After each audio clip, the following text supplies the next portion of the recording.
오늘 하나님의 말씀은 출애굽기 35장 20절에서 보겠습니다. 출애굽기 35장 20절은요 137페이지쯤에 있습니다. 출애굽기 35장 20절에서 29절까지를 저와 한 절씩 나누어 읽도록 하겠습니다.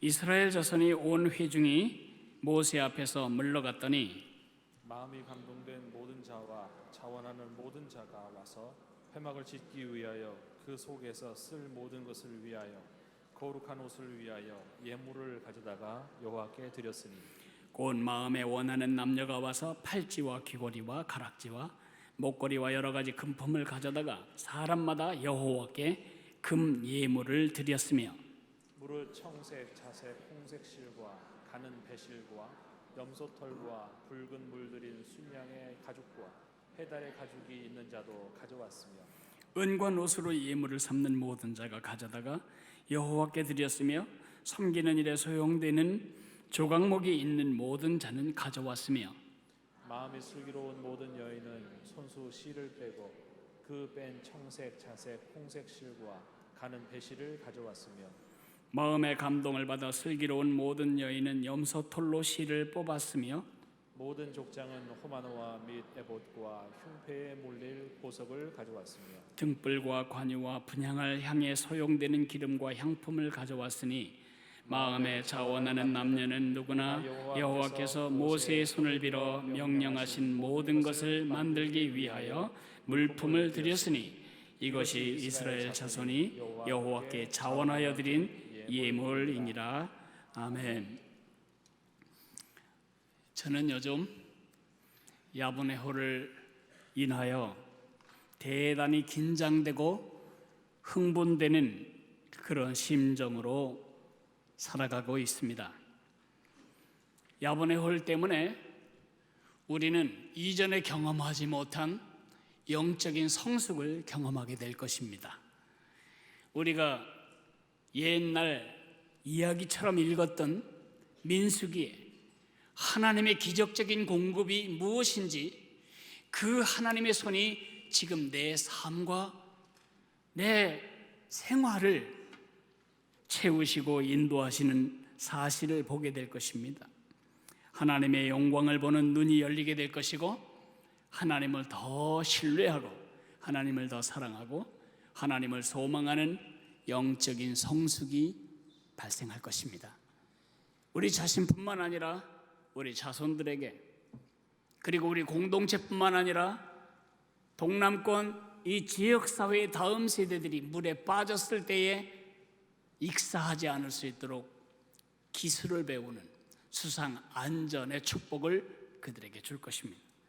그뿐만 아니라 무언가 하나님의 나라를 위해 일하는 수많은 기관들이 있지만 가장 어려운 것은 모임 장소가 없는 것입니다.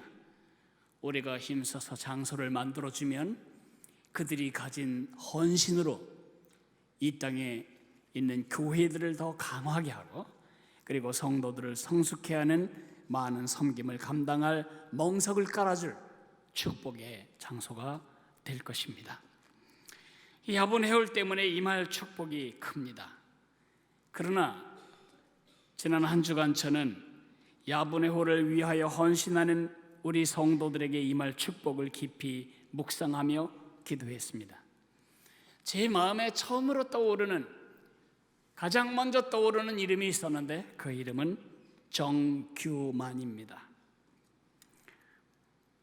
우리 대구를 한번 가보실까요? 대구에 있는 교회 앞으로 여러분을 모시고 가겠습니다.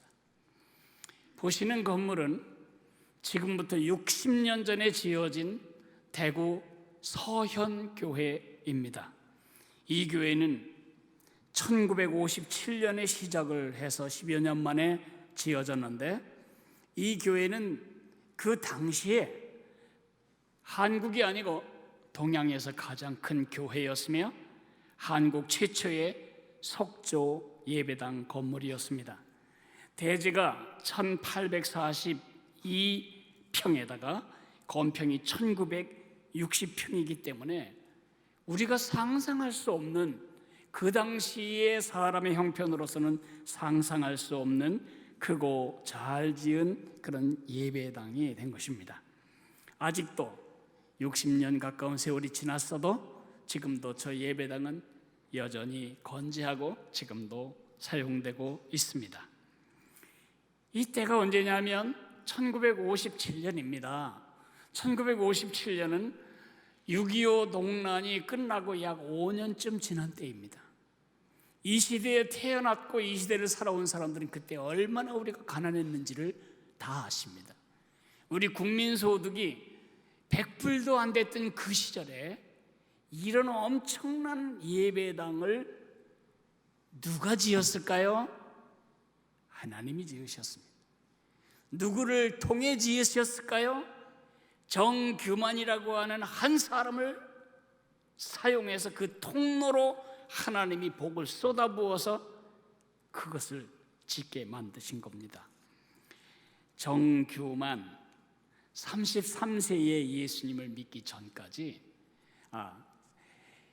30대 초반에 예수님을 믿기 전까지 그는 그 대전 약전 골목 귀퉁이에서 좌판에다가 풀을 쏘아서 풀 파는 풀장사였습니다. 예전에는 문풍지를 바를 때 도배할 때 풀을 사다가 썼는데 그 풀장사였습니다. 가난할 뿐만 아니라 이 사람은 성질도 못돼서 술주정뱅이였습니다. 술만 먹으면 주사를 부리고 가족이 와서 폭행을 하는 것이 그의 일상이었습니다. 그러던 그가 깡패였다가 회심하고 주님을 만나 주님께 종으로 쓰임받는 김익두 목사님이란 분의 부흥회에 참석하게 됩니다. 그 부흥회에서 이 사람은 그렇게 인생 살면 안 되겠다 결단을 하고 예수를 믿게 됩니다. 우선 술을 끊고, 그리고 깡통을 하다가 갖다 놓고 100원어치 팔면 10원을 거기다 집어넣는 것입니다. 1000원어치 팔면 100원을 집어넣는 것입니다.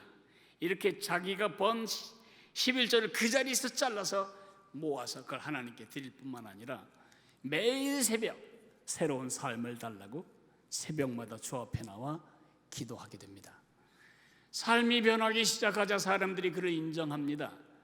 그 친구 하나가 그 약전 골목에서 한약방 하던 한 친구가 이제는 풀 팔지 말고 한약을 팔면 어떤가. 그래서 그가 한약을 가지고 감기약에는 뭐 배 아픈 데는 어떤 약, 몸이 허할 때는 어떤 약, 그렇게 배워가면서 좌판에서 한약방을 시작합니다. 그런데 놀라운 사실은 이 집이 약만 먹으면 사람들이 잘 낫는 것입니다. 그 소문이 돌자 결국 이 사람은 돈을 많이 벌게 되었고 활신당 한약방을 차리게 되었습니다.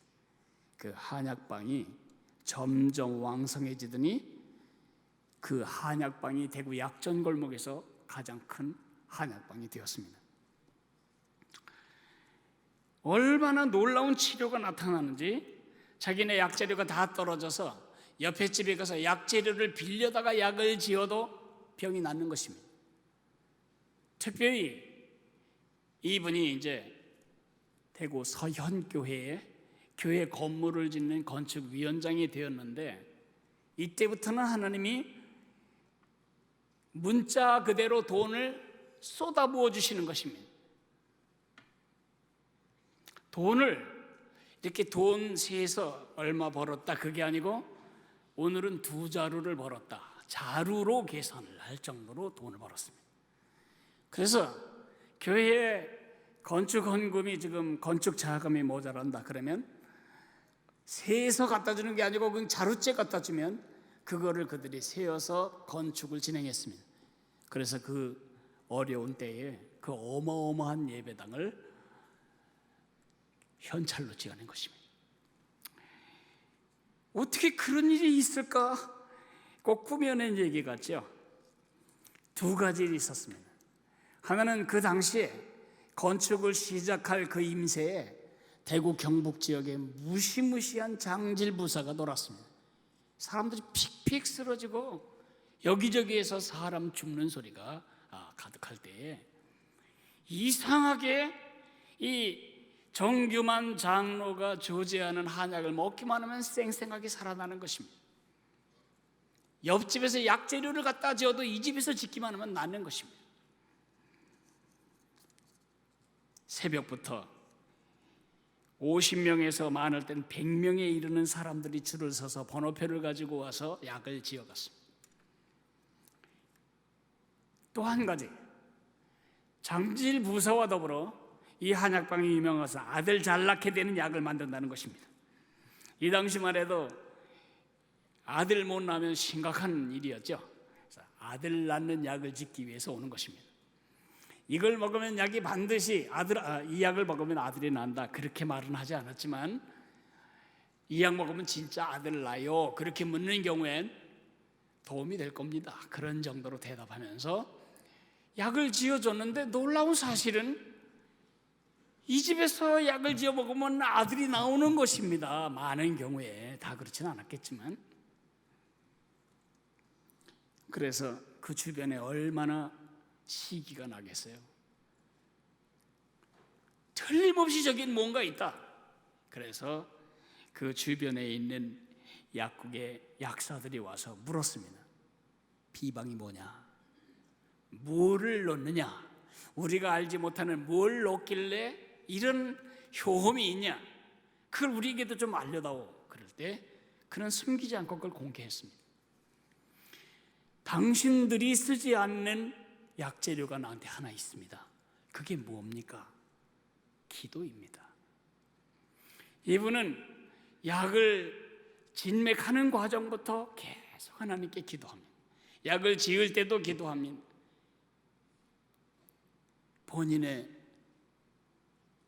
그 기도뿐만 아니라 주변의 기도가 막강했습니다. 이 사람을 위해 기도한 사람이 새벽마다 수백 명이 이르렀습니다. 왜 수백 명이 이르렀냐고요? 왜 남의 한약방 잘 되는 일을 위해서 그렇게 자기 일처럼 기도해야 하냐고요? 그 한약방이 망하면 자기가 망하기 때문입니다. 수백 명의 신학생들, 50명에서 60명에 이르는 아직 자립하지 못하는 교회 목회자들, 수많은 그의 후원으로 살아가는 빈민들, 그는 그 사람들에게 돈을 줄 때에 이렇게 세서 주지를 않았다고 해요. 주머니 벌리세요. 그럼 이렇게 벌리면 거기다 이렇게 해서 집어넣었다 그래요. 그 왜 돈을 세서 주지 않고 집어서 주머니에 넣냐? 하나님이 내게 돈을 주실 때 세어서 주지 않으셨는데 내가 왜 돈을 세어서 줘야 합니까? 이건 내 돈이 아닙니다. 거지들이 오면, 집안에 들어오면은 이도 떨어지고 지저분하잖아요. 예전에 거지 엄청 많았어요. 근데 이 집은 꼭 들여다가 상을 정확하게 봐서 거지들을 대접했어요. 그러니까 거지들의 아버지예요. 가난한 사람들이 와서 늘 도움을 받았어요. 이 사람들이 새벽마다 왜 기도하죠? 그 집이 잘 되어야 후원금이 계속 오니까요. 그런 기도 속에서 예배당이 사업이 쏟아부어주는 목으로 가득 찼고, 그 돈으로 1957년 그 어려운 때에 동양 최대의 속초 예배당을 지어낸 것입니다. 경상도에는 그런 대리석이 없어서 전라도에 가서 전라북도 지역에서 그 산 하나를 까서 그 산에 있는 대리석을 10차를 전세 내서 실어다가 지은 것입니다. 엄청난 일이죠. 이 건물이 완성되어서 헌당할 때 12년 만에 헌당을 하는데, 12년 만에 헌당한 것은 돈이 모자라서 중단되었었기 때문이 아니고 이분의 생각 때문이었습니다. 내가 살아있을 동안은 헌당식을 안 했으면 좋겠습니다. 내가 살아있을 때 헌당식 하면 사람들이 정규만 장로가 이 예배당 지었다 그러면서 모든 영광을 정규만에게 돌릴 게 아니냐. 정규만은 예나 지금이나 풀장사 출신이다. 나는 이런 돈을 받아야 할 이유도 없고 가져야 할 이유도 없는 사람인데 하나님께서 나를 통해 이 일을 이루시기 위해서 주셨다. 그러니까 이 건물은 하나님이 지으신 거지 정규만이 지은 게 아니다. 그래서 죽은 다음에 그의 장례식을 지낸 다음에 교회가 헌당식을 하고 죽은 자의 이름으로 그에게 감사패를 드렸습니다. 그가 세상을 떠났을 때 그의 장례식에는 대구가 만들어진 이래로 가장 큰 장례식이 치루어졌습니다. 얼마나 많은 사람들이 자기 아버지가 죽은 것처럼 슬퍼하며 그의 운구 행렬을 따라 행진을 했는지 그 장례 규모가 대구시가 만들어진 이후로 그렇게 큰 장례식이 없었다. 그렇게 기록하고 있습니다. 제가 여러분에게 말씀드리고자 하는 것은 이것입니다. 주님께 내가 무엇을 드린다는 것은 그건 부담이고 그건 의무고 그것은 숙제가 아닙니다. 그것은 축복입니다. 여러분과 제가 축복을 받고 축복이 될 헌신의 원리를 정확하게 따를 때 우리의 헌신은 우리에게 어마어마한 축복으로 되돌아올 것입니다. 오늘 저는 여러분에게 이 원리를, 드림의 원리를 말씀드릴 텐데 여러분의 관심사는 아마 그런 원리보다 언제 헌금할 게인데 그리고 나 얼마 내야 되는데 그게 더 큰 관심일 거라고 봐요. 답답한 것부터 먼저 대답하는 게 이의겠죠. 언제 헌금을 작정할 거냐 하면 2월 첫 주에 할 것입니다. 15일 전에 제가 여러분에게 오늘 이 말씀을 드리는 것은 여러분이 기분이나 충동에 따라서 헌금하지 않기를 바라서입니다. 반드시 주님 앞에 기도하며 맑은 정신으로 깨끗한 가슴으로 여러분의 헌신을 드리게 하기 위해서 이 말씀을 드리는 것입니다. 2월 첫 주에 이 헌금이 작정되어야 설계가 완성되고 시공사가 선정이 되고 빠르면 5월, 늦어도 6월 중에는 착공이 되어서 올해 12월 성탄절 선물로 이 건물을 하나님과 이 지역 사회에 헌납하고 싶은 것이 지금 건립위원들의 소망입니다. 두 번째, 얼마나 헌금을 해야 되나, 이게 이제 관심사일 텐데 그건 말할 수 없어요. 왜냐하면 사람마다 다 형편이 다르니까요. 제가 얼마나 드릴까를 결정할 원리만 제가 가르쳐 드릴 겁니다. 첫째, 아니죠. 그 얘기하기 전에 그거를 제가 만들어낸 것이 아닙니다.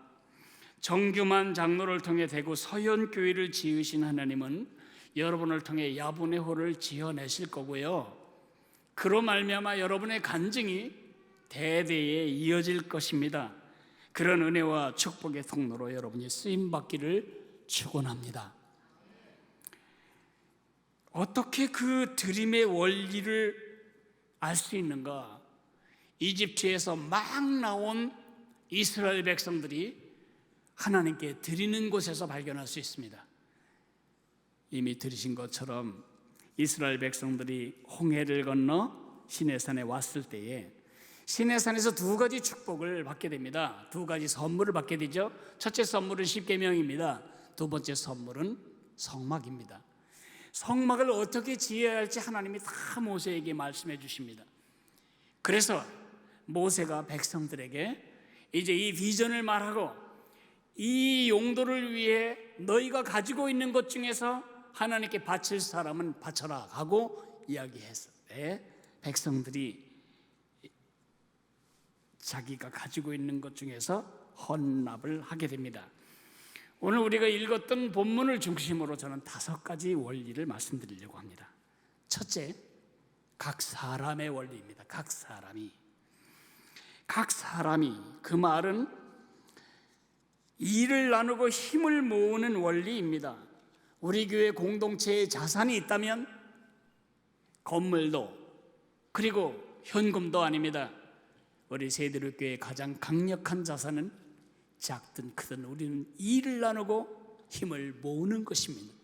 그것이 우리 교회의 돈으로 환산할 수 없는 자산입니다. 때때로 일이 너무 커서 어떻게 시작해야 할지 몰랐었던 그런 경험이 있으시지요?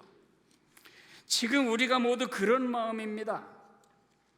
이 앞에 코끼리가 한 마리 있다면 그걸 우리가 먹을 수 있을까요? 먹을 수 있습니다.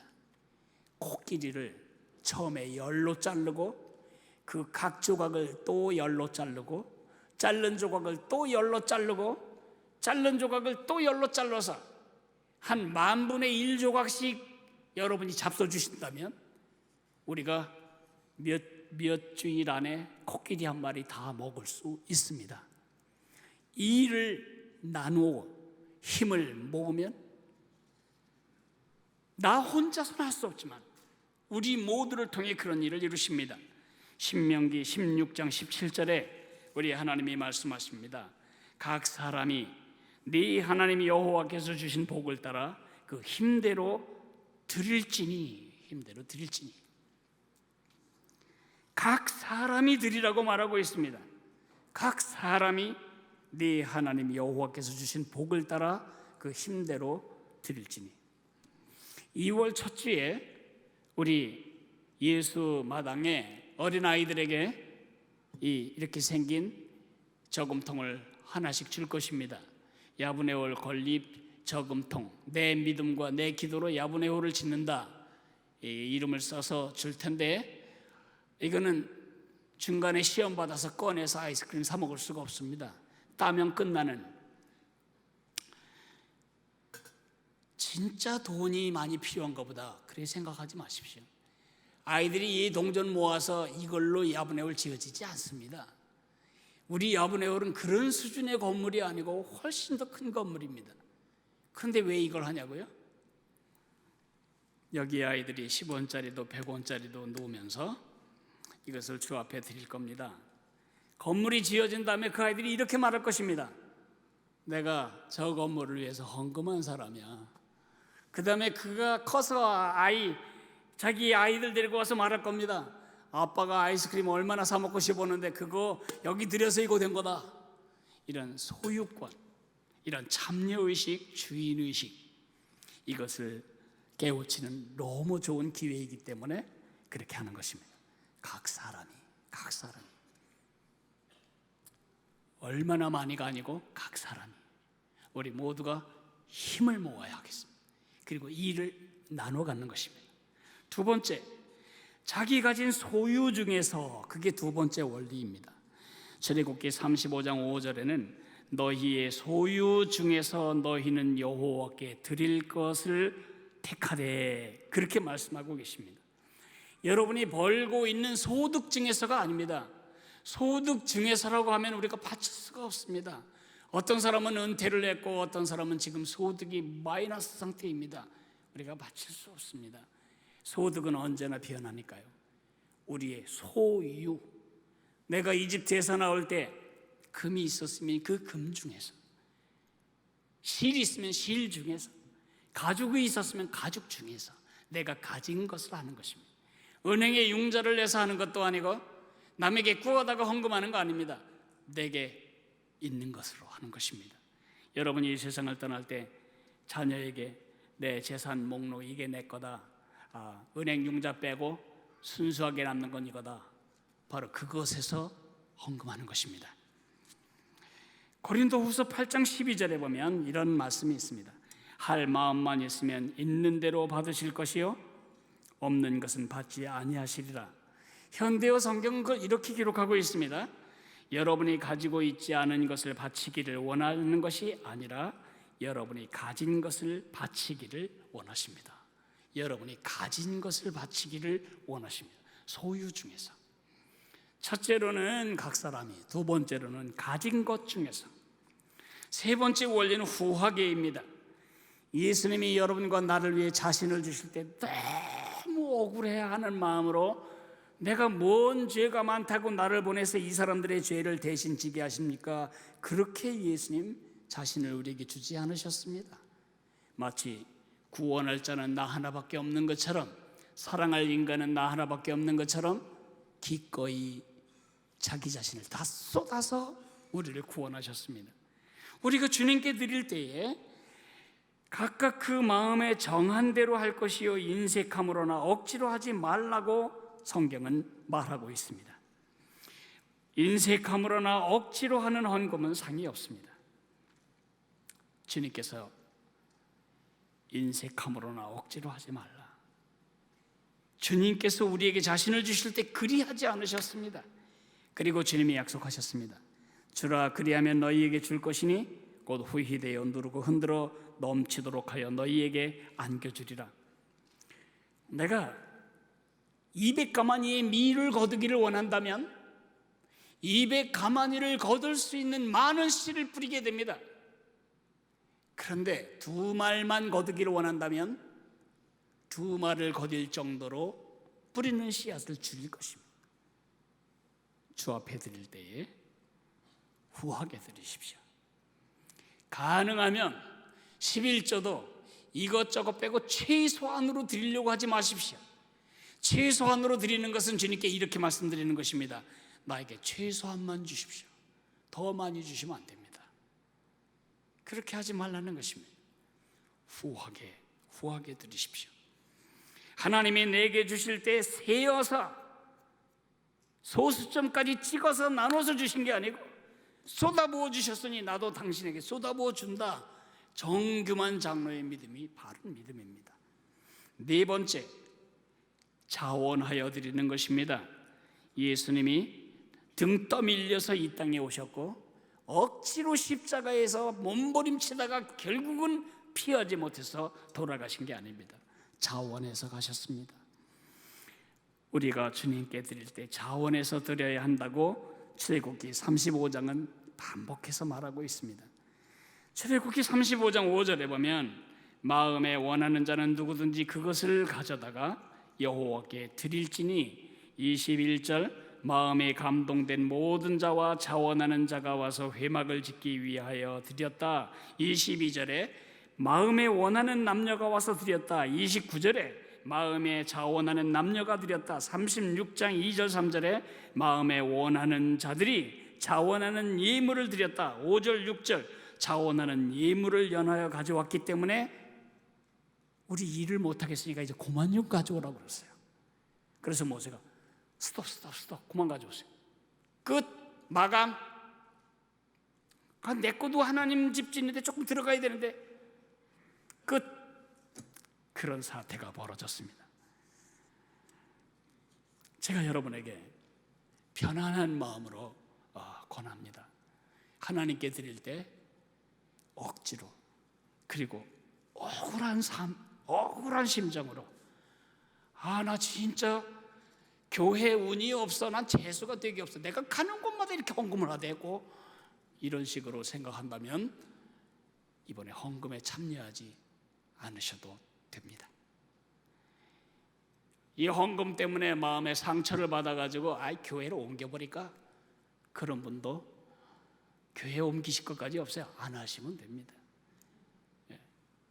여러분의 마음을 억울하게 하고 상처를 주어가면서 하나님이 여러분의 것을 빼앗아다가 그의 일을 하고 싶어 하지 않으십니다.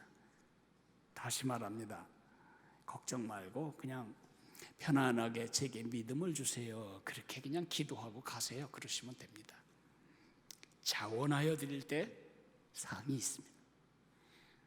다섯 번째, 마지막으로 하나님께 드려야 됩니다. 이것은 회비가 아닙니다. 이것은 세금도 아닙니다. 이것은 분담금도 아닙니다. 하나님께 드리는 예물입니다. 역대상 29장 9절에 다윗은 성전을 위해 드린 사람들에 대해서 이렇게 말하고 있습니다. 백성들은 자원하여 드렸으므로 기뻐하였으니 곧 그들이 성심으로 여호와께 자원하여 드렸으므로 다윗 왕도 심히 기뻐하니라. 우리가 자원하는 이유, 후하게 드리는 이유는 이게 지금 세금 내는 일이 아니기 때문입니다. 나는 지금 하나님께 드리는 것입니다. 하나님께 드림이 아니면 인색해질 수밖에 없습니다. 2월 5일 날 우리가 작정을 하게 될 것입니다. 작정서는 다른 게 아닙니다. 여 앞에 이미 다 주보 안쪽에 기록된 대로 그날 우리가 작정을 할 것입니다. 근데 왜 지금 그 얘기를 하냐면 15일 동안 여러분이 기도하면서, 정말 갈등하면서가 아니고 기도하면서 내가 지금 들은 원리, 각인이, 그리고 자원하여, 그리고 후하게, 그리고 하나님께 이렇게 드리는 원리, 소유 중에서 드리는 이 원리를 가지고 나는 어떻게 할 것인가를 결정하라고 한 것입니다. 총 경비가 얼마나 되는 줄 알아야 내가 동참하지, 총 경비가 얼마 될지는 정확하게는 알 수 없는데 대략 50억 원에서 60억 원 사이가 되지 않을까 생각합니다.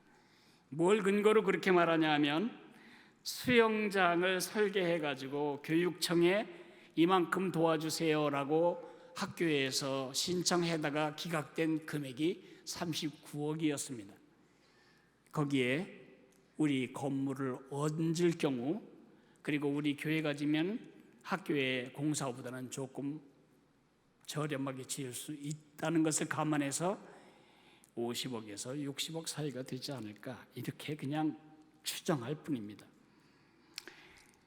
그래도 내가 얼마를 해야 되는지 도통 감이 안 서고 기준이 안 선 사람을 위해서 제가 가이드라인 하나를 그어드릴게요. 오병이어를 바치십시오. 오병이어. 오병이어를 드리면 하나님이 나머지를 채우십니다.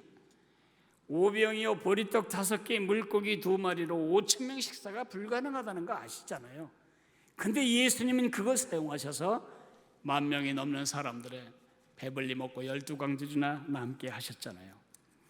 제가 이 본문을 계속 묵상할 때에 오병이어가 우리에게는 무슨 의미가 있을까, 어떤 정도를 우리가 하는 것이 옳을까 묵상하다가 이렇게 계산을 했습니다. 오병이어는 이 소년의 일주일 식사의 20분의 1이었습니다.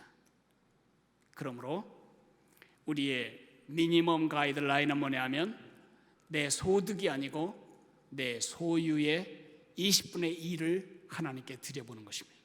20분의 1. 수입의 20분의 1이 아니고 소유의 20분의 1입니다. 내 자손들과 후손들을 위한 하나님의 일에 동참하면서 가볍게 세뱃돈 주는 마음으로 하나님께 드려서는 안 됩니다. 우리의 소유 중에 아픈 헌신, 희생, 그것이 우리를 성숙해 합니다. 이제 이런 말을 할 때에 제 마음에 걸리는 사람은 이제 겨우 직장 얻어서 그것도 계약직으로 지금 몇 개월 안 됐는데 이런 헌금에 대해 이야기하는 게 아버지로서 마음이 편치가 않아요. 그런 사람은 그럼 얼마를 해야 되냐고요? 미니멈 2개월분 여러분의 페이를 주님께 드리십시오. 그게 오병이어 정도라고 생각하면 됩니다. 저는 그런 형제자매들의 아버지로서 2년 동안의 제 생활비를 주 앞에 드리겠습니다. 지금 겨우 월급 받는 사람들을 생각할 때 제가 그렇게 해야 한다고 생각을 했습니다. 그래도 모자라면 어떡하지? 그건 여러분 책임이 아닙니다. 제 책임도 아닙니다. 하나님이 하실 겁니다. 이 일을 하는 과정에 어떤 기업의 정규만 장로에게 쏟아부으셨던 그 은혜와 축복을 쏟으실진 저도 모릅니다. 하나님 절 사용해 주십시오. 그런 기도가 필요합니다. 제가 말씀을 맺으면서 2016년 11월 20일 추수감사절 저녁에 받은 카카오톡 메시지 하나를 여러분에게 읽어드리도록 하겠습니다. 이것을 보낸 사람에게 제가 허락을 맡았습니다. 제가 이것을 읽어드리는 이유는 이 메시지가, 이 일은 하나님이 하시는 일이라는 구름, 몇 번째 안 들어가는 구름 조각이기 때문에 제가 이것을 저장해 놓았습니다. 제가 여러분에게 읽어드리겠습니다. 오늘 목사님을 통해 플랜 A에 대해서 들으며 지금도 가슴이 설렙니다. 지난 2월 학개서 말씀을 통해 성전에 대한 마음을 주셨고, 그때부터 저금통에 우리 아이들이 성전을 위한 작은 헌금을 시작했습니다. 10원, 50원, 100원짜리 동전을 넣으며 그때마다 성전을 위해 기도했습니다. 그리고 얼마 전 환경을 급박하게 만드셔서 부채 덩어리인 집을 팔고 대부분의 빚을 갚게 되었습니다. 저희 부부는 하나님의 집을 지을 때까지는 집을 사지 않기로 결정하였습니다. 목사님 결정이 아니었으면 저희는 평생 집을 못 살 뻔했습니다. 키역 어떻게 읽을 줄 몰라서 제가 그렇게 읽습니다. 저희 부부는 욕심쟁이가 되어 감히 새 성전을 건축하는 재정을 저희가 감당하게 해달라고 기도합니다. 이 일은 하나님이 계획하셨고 앞서 행하시니 지금이 저희가 축복받을 때임을 확신합니다. 저희는 사업가도 아니고 가진 돈도 없습니다. 그러나 이 작은 저금통이 씨앗이 되어 놀라운 열매를 맺게 될 것입니다. 목사님과 함께여서 행복합니다. 시옷. 작은 구름 한 조각이 목사님 위에 더 있고 곧 소나기가 쏟아질 것입니다. 저는 아무것도 보이지 않은 상태에서 여러분에게 손바닥만한 구름이 떠올랐다고 얘기했는데, 이 자매의 이런 믿음대로, 그 기도대로, 기대대로 지금 비가 쏟아지고 있습니다. 믿음대로 될 것입니다. 우리 다 같이 일어나서 우리 찬송하겠습니다. 216장 부르겠습니다.